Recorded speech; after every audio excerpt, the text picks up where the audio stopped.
This is the only burger recipe you'll ever need. Let's go. As crispy as friggin' heck. Nothing beats good eats.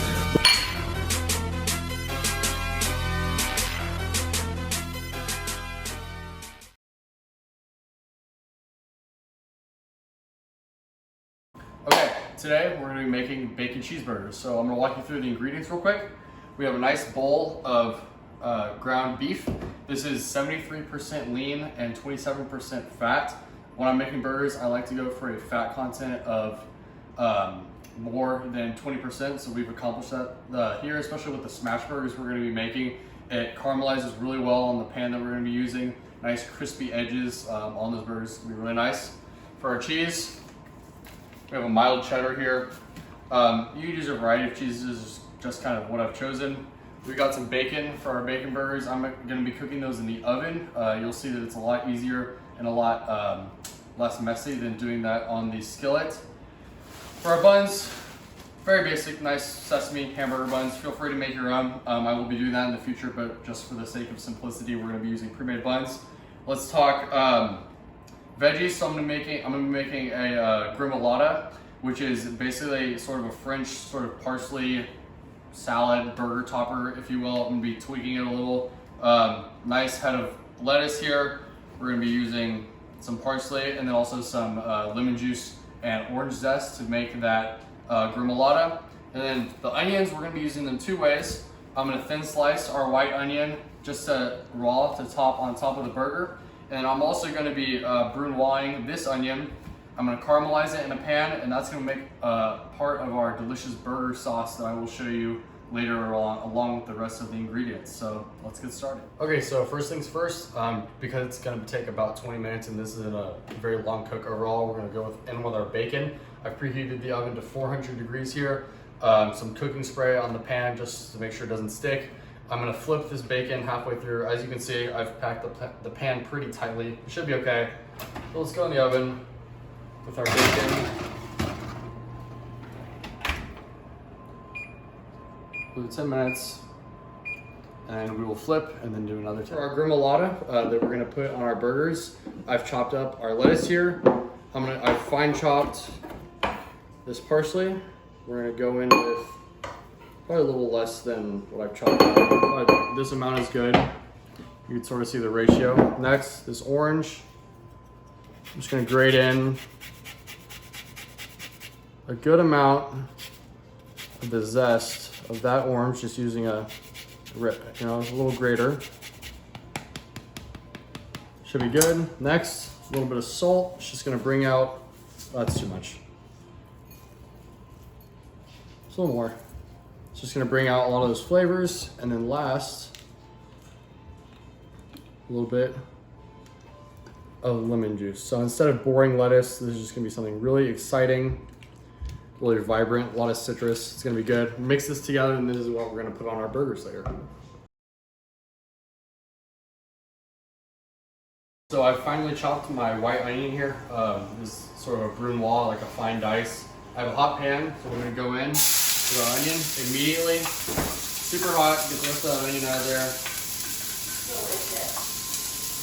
I'm gonna move around, go with a little bit of salt, just a light seasoning.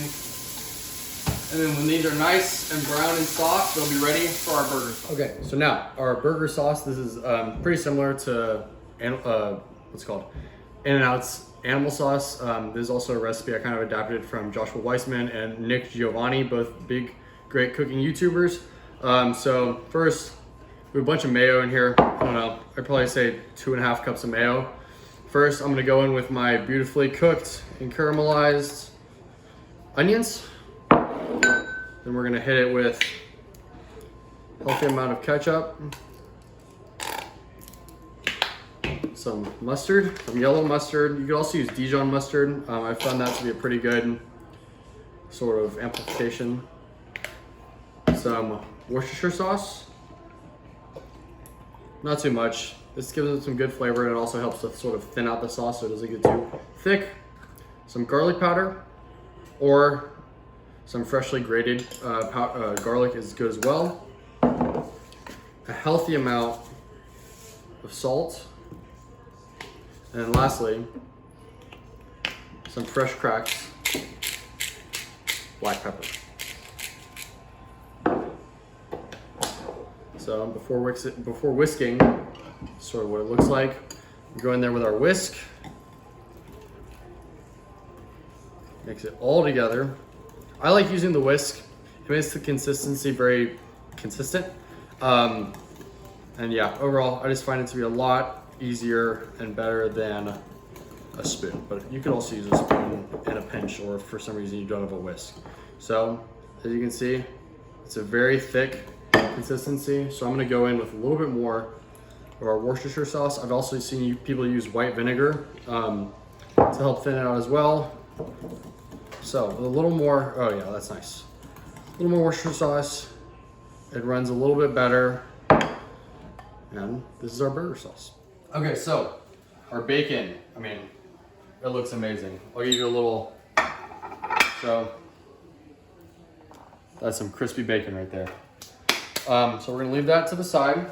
Next, I've got a little flat iron pan here going. I put some butter in it. We're gonna toast our burger buns and then start to sort of prep what each burger is gonna look like before we even start the meat. Notice we haven't started the meat at all yet. That's because I want the meat to come off hot, fresh, and juicy right onto the burger when we're all set to go. So, nice little sizzle you can hear.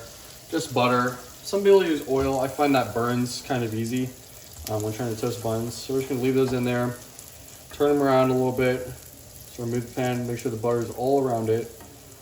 We're gonna leave them there. I don't know, I'd estimate about two minutes or less until those buns are finished, then we'll toast the other 6 and then get ready for our burgers. All right, so now we've got the last of our buns going. We're gonna start with our smash burgers. So I've got a ripping hot skillet here, a little bit of oil in it, and let's go in with our burger. So the way I'm gonna do this, put it in, see that immediate, very nice sizzle. Then I have a little spatula and a big spatula. Go down on the burger, smash it into the pan.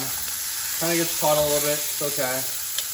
No big deal. And turn it a little bit so I can to the other side. Very nice. Make sure it doesn't get caught. And then we're just gonna leave it just like that until it develops a nice crust, and then we will flip. All right, so now our burger has developed a nice crust. This is our first flip. So we're gonna go in with some salt right over the top of it, and then some fresh cracked black pepper. We're gonna leave it to sear on the other side, and then once we flip it over again, we're gonna season, and then we'll go in with our cheese. Okay, so now we're gonna flip. Really nice crust. Hit it with a little more salt, and then just a dash more pepper, or I'm sorry, that was pepper and no salt. And now we're gonna go over with our nice slice of cheddar cheese. Turn on the heat just a tad so we don't burn our burger while we're melting that cheese. Let it sit on there nicely. I'm gonna take a lid right over the top, and that's gonna help melt our cheese very quickly. All right, assembly time. So we have our nicely toasted buns. We're gonna go on, we're gonna make some nice little base of our gremolata. Next, some of our delicious burger sauce, a nice spoonful of that, spread around a little bit. Next are 2 cheesy, juicy, delicious burger patties. A little bit more of our sauce. Spread that around. Some nice, crisp, fresh white onions. And then finally, a couple of pieces, so a little more of our bacon. And ladies and gentlemen, that right there is the only burger you'll ever need to make.